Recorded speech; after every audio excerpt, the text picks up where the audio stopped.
Hello, this is Sherman Blackwell, and welcome to this week's program presented by Singing River Mental Health. Thank you for joining me today.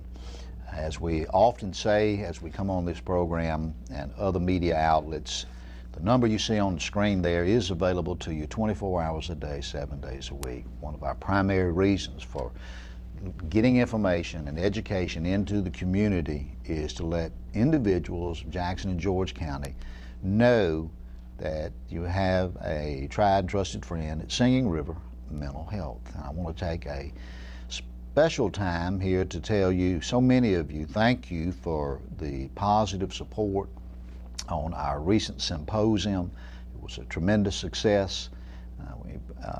We were just glad to get to meet and greet a lot of you that were there, and we appreciate you tuning in and watching. And we appreciate the exhibitors, some 20 exhibitors, 21 that were there, and we appreciate them. And a lot of information went forward. Excellent speakers. Larry Swearingen and Dr. Yeager did an excellent job in sharing their history with mental health and with their specialties. And we just were so pleased with the turnout. And we certainly attribute that to community participation, and our goal was to share information, and we feel like we were successful in that. And so thank you again. Another note is that this week we will be opening our our West Jackson County office, actually in St. Martin. Used to call it that area, and that's going to happen the 21st. That is Thursday of this week, and we're excited about that. We'll be open on Thursdays, and you've noticed some of the things in the paper. We'll have our doc there and a clinician and some case managers until we see how that grows, and we're excited about that. One of the issues, of course, that we have in Jackson County is transportation, and so we're trying to get to in many hamlets and areas of Jackson County as we can. So we'll be looking for you there too. Very special guest on the program today, Kay Deneaul, who is the Executive Director at the Mental Health Association of Mississippi. Welcome. Thank you very much. Good to have you on the program today. As I mentioned, Kay is the Executive Director for the Mental Health Association of Mississippi, and it's been some time though, I have had a predecessor or two of yours on the program. Tell our friends out here how long you've been in this position and what are some of your job responsibilities. Well, I have been here since December of 2007, and have had fun doing some, not necessarily rearranging of programs, but enhancing some programs that we've had, and just really learning so much more about the mental health arena. We have two different offices, one being a drop-in center, our Opal Smith drop-in center in Gulfport, and then our Biloxi office is the Center for Community Resilience, which has a completely different program being run from there. So a lot of exciting things happening, and we still see a lot of need. Good. The goal and the mission of the Mental Health Association would be framed in as what? We want to promote positive mental health. We want people to realize that it's okay to seek help if you need it, that mental health is an illness, just like diabetes or heart disease. So it's okay to seek help. We the organization was formed back in the 1960s as a grassroots organization, mostly working toward advocacy to help people, with their rights and things of that sort, but have grown. We're now affiliated with a national organization, Mental Health America, and also are the state affiliate for the National Institute of Mental Health, which means that we get a lot of materials from them that we can distribute out into the community, a lot of educational pieces that people can use, and we can get those to them free of charge. So that makes Free of charge. Free of charge. That's Excellent. Always good. Always good. There's been so many changes in, from the 60s and 70s, 80s, 90s now in mental health. And so the approach, and I think a lot of those changes are contributed to grassroots organizations like the one that you're now the director of, because ultimately that has to come from family members and parents, and sometimes that happens. It would be nice if you could get everybody's attention by just explaining the issues, but that hasn't always been the case, and sometimes you have to stand on your tiptoes to get that, and so that's one reason that we promote and we appreciate your organization and want to work as closely together as we can with so many organizations. And I tell our staff that we have some 45 different programs, but we can't do it all on our own. So you have to have a network, you have to be able to communicate, and our caseload is up about 22% since Katrina, and so we certainly do endorse and appreciate the kind of work that you do. Kay, on the you mentioned the Opal Smith Day Support Center and the Center for Community Resilience. The drop-in center, tell us a little bit about what happens, what occurs there. Sure. That center is in Gulfport on Harrison Circle, and we have a 15-passenger van that will go out, pick folks up. There are some folks who come out that drive themselves, or maybe their family brings them, but we have that transportation system in place. And they do different activities each day, whether it be some sort of art therapy project that they're working on. They have various speakers from the community that come in and give them a little bit of education about different things. They have peer-run support groups, which gives them the opportunity to talk to each other about some of the experiences that they're having, to not only better understand that they're not the only person that may be experiencing those certain things, but just to get the opportunity to talk about it with someone else who has something in common with them. Right. I think it's a very strong, it's a strong program in that they actually have kind of formed a family there. Yeah. There are several people who have come for a long time, and they continue to come every week. And you can tell that they've become such good friends that I think it's really good for everyone. Yeah.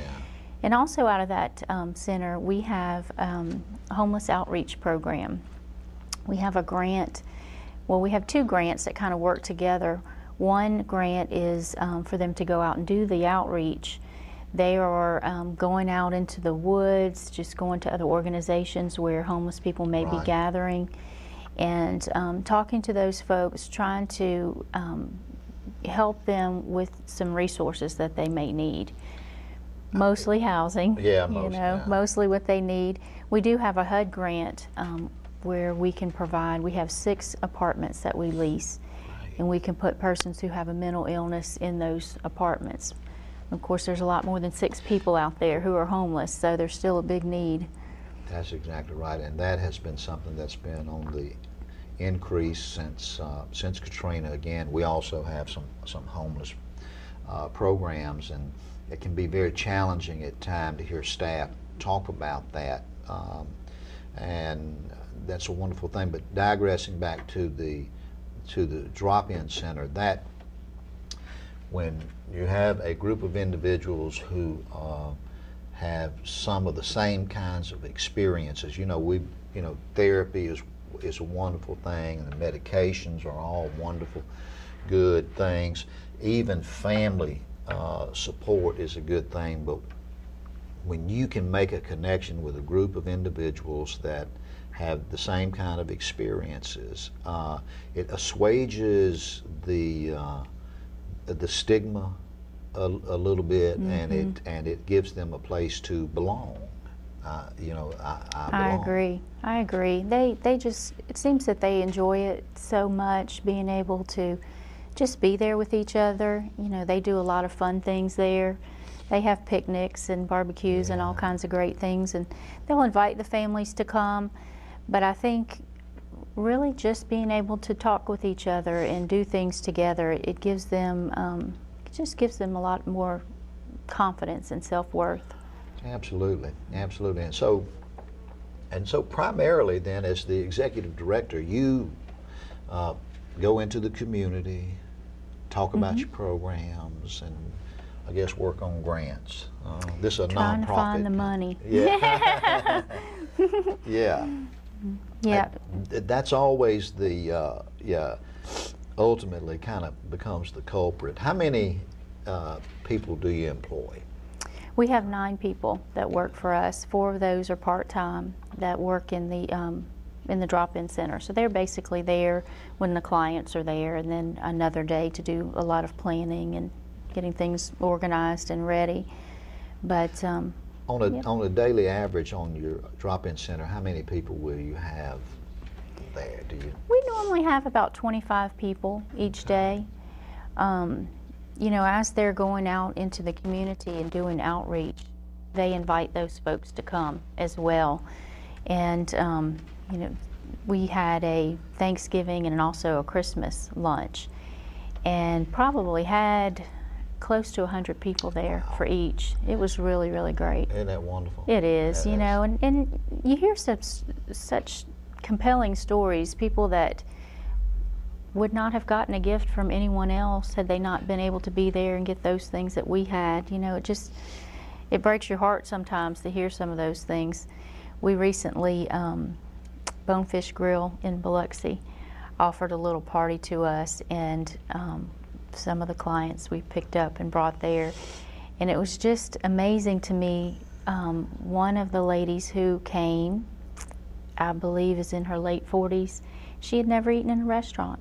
Wow. Never. And then one of the other gentlemen said that he had lived in Biloxi since Hurricane Camille, actually, and doesn't go out at night. The only thing he really does is he comes to our center and he goes to the doctor. That's about it. So, you know, little things like that you kind of take for granted, right, that you do every day, that there's people out there that aren't experiencing those things. Right. And socialization is part of the healing process, you know, getting people in. Here again, when we talked earlier about, you know, one thing, the goal is to reduce the stigma as best we can. And the way you do that is you take the mystery and all of that out of it, and you become as transparent as you can. My guest today is Kay Deneaul. She is the Executive Director at the Mental Health Association of Mississippi, and she is here today, and we're talking about some of her programs and the things that they've lined up to do. And when we get back after this break, we're going to talk about the Community Resilience Program grant. We'll do that, and then there's a special event coming up that sounds like it will be mentally positive and something that HELP will reinforce, and I guess get some funding and assist in that. And so, yes, sir.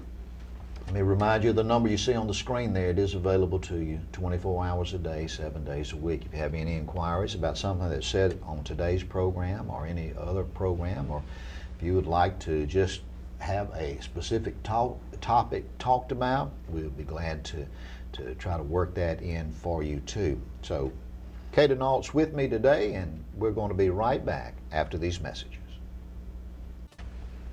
Hello, this is Sherman Blackwell. Thank you for joining us today. We appreciate you tuning in to WKFK Channel 7 and watching our program. So many of you have given us so much positive feedback.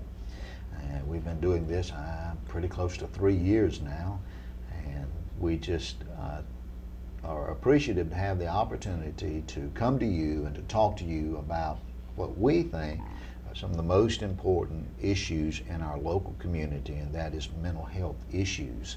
So many other fine, good programs across our county, and have a lot of fun watching them, and we just think that education and communication is really critically important to what we do. We are opening our West Jackson County office this week. It's on Des Moines in West Jackson County, and you've been noticing it in the paper. We've gotten this coming Thursday, we'll be there in our full attire there with our physician and with a clinician and also some case managers. And so if you have or need more information about that office, you can call the number that you see on your screen there, and we'll be glad to get you that information. We're starting out kind of slow in that area, and we expect that to build. And so we'll be there. And so if you have any inquiries about that, give us a call. Kay Deneaul is my guest today, as I mentioned, and thank you for being here again, Kay. It's been some good information, excellent information. Before the break, we were talking about the drop-in center that's in Gulfport, I believe, and then you have another operation in Biloxi. We do. It's our Center for Community Resilience, which is on Pass Road in Biloxi near the Walmart, the Pops Ferry intersection. We, out of that office, are some administrative things, but also a resilience program that actually came to our organization after Hurricane Katrina. It was funded through the United Jewish Communities, which is based out of New York. They actually funded a lot of things all the way across to New Orleans after Katrina, a lot of different programs. This particular one is, we have 2 trauma centers that are in Israel that have been working with us. It's been very interesting. One of those centers is geared more toward first responders. The other is geared more towards schools, faculty, teachers. And it's been a train-the-trainer type program, really, so far, where some of the folks who go through the different workshops will actually become trainers, and they can go back to their organization and work with some of their folks. But it's also something that anyone in the community can benefit from. It's a lot of wellness, stress management, coping skills, those kind of things, how to positively deal with a situation that you feel is traumatic, whether it's on a large scale like a hurricane or, you know, your pet dies. Right. Which is traumatic in itself, you know. It's very traumatic. Well, that sounds interesting. And so people come in, teach coping skills, and this is, of course, no cost to them. It's all free, and what we do, if someone is interested in a workshop, we have various different places in the community, including our own office, where we'll do the different workshops.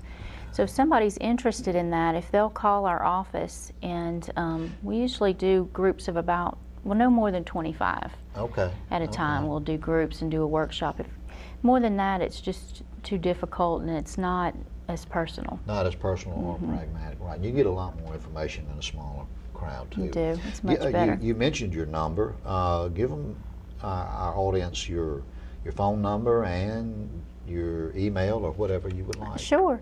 The number is 228-385-1119, and the email is info, I-N-F-O, @msmentalhealth.org.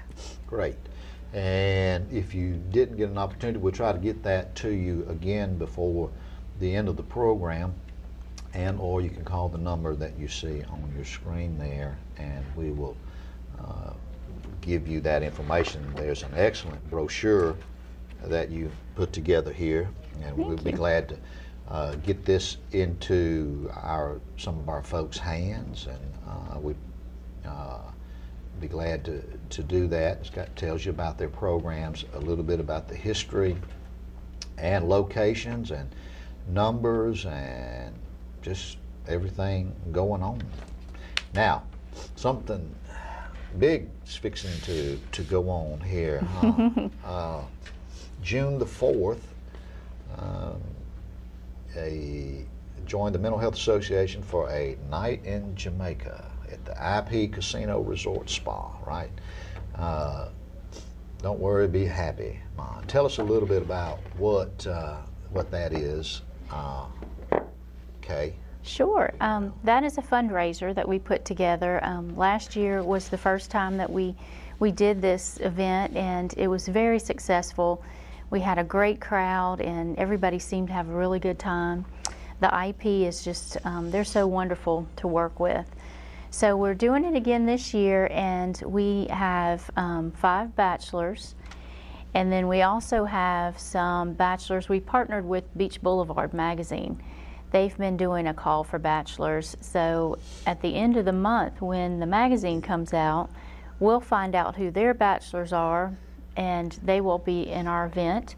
And then the bachelors that our committee, nominating committee chose, they're going to be featured in the magazine as well. Okay. So that's Very exciting good. for them too. So Very good. So this is the goal, of course, I think, is to raise money, $30 per ticket and $5 for 2. Is that correct? $50. I mean 50. I'm sorry. I'm sorry. Yeah, that was a big discount. That was a giveaway there. Sorry about that. $30 per ticket, or $50 for 2 tickets. Going to have a bachelor auction and silent auction. Right, right. We've had so much support from the community donating items for the silent auction.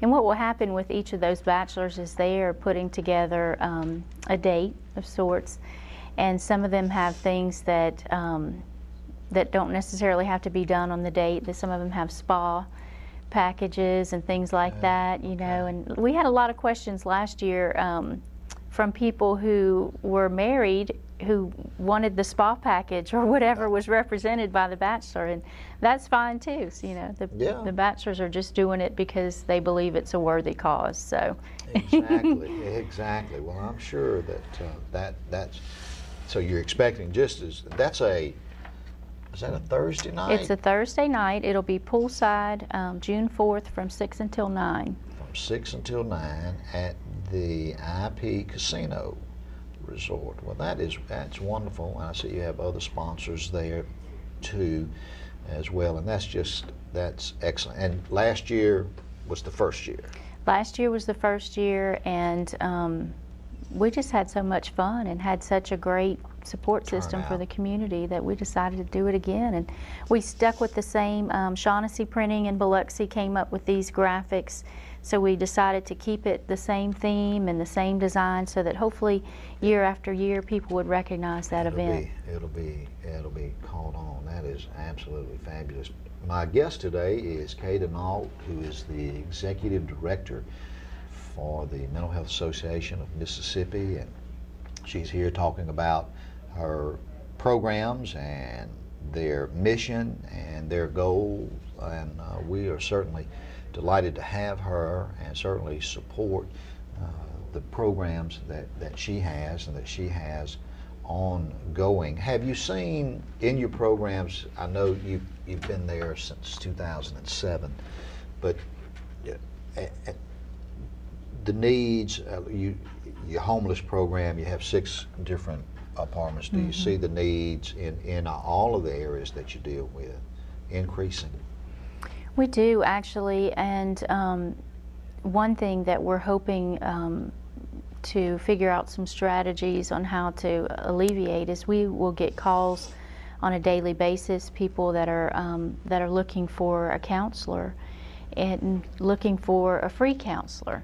Many of them don't have insurance or whatever, so we try to refer them out to those resources that can provide those services, because we don't have those kinds of things, but we get a lot of calls. Yeah, there's a tremendous need for that, and you know, we deal with that issue, of course, and payer source, and of course issues concerning payer source in the state of Mississippi when you're talking about Medicaid recipients and different types of payer source, not only that, but there are a lot of issues, and there seems to be, as of this morning, and what I heard on the news this morning, that there continues to be a lot of uncertainty along those lines. And so if you have to scale down programs that are already in existing, then that's going to increase the need for those who can't pay, and that is a tremendous need. And I tell folks all the time, if they're lost to us, they end up in transient, in jail, or in the hospital, or dead. And so, and you and I both know jail is no place for a person with mental illness. No, and, you're right. Sometimes they're lost to families and to friends. So it's critically important. In our recent symposium, the data that continues to come out, that the issues concerning the broad spectrum when we talk about substance abuse, mental health, and IDD, intellectual disabilities issues are only seeming to increase instead of go away. So I think in our nation, which starts in our communities, we need to continue to support. So that's why we want you to come out and support the Mental Health Association of Mississippi. And Kay, it's been a pleasure to have you on the program. Will you come back sometime? I will. Thank you that? so much for inviting me. Sure. Love to have you, and keep us posted on the kinds of things that are going on. And if you have any inquiries about something that's said on today's program, or would like to get in touch with Kay, we'll be glad to get you the number. We have the information, or if you want more information about any of their programs that they're having or something that's going on with them, give us a call. And let me again say, the number you see on the screen there is available to you 24 hours a day, 7 days a week. We want you to know that you do have a friend in Jackson and George County, and someone that you can talk to, whether that's 2 in the afternoon or 2 in the morning. And we think that that's critically important, especially in these days that we now live. This is Sherman Blackwell. Thank you for tuning in this week. We appreciate it so very much. We look forward to seeing you again next week.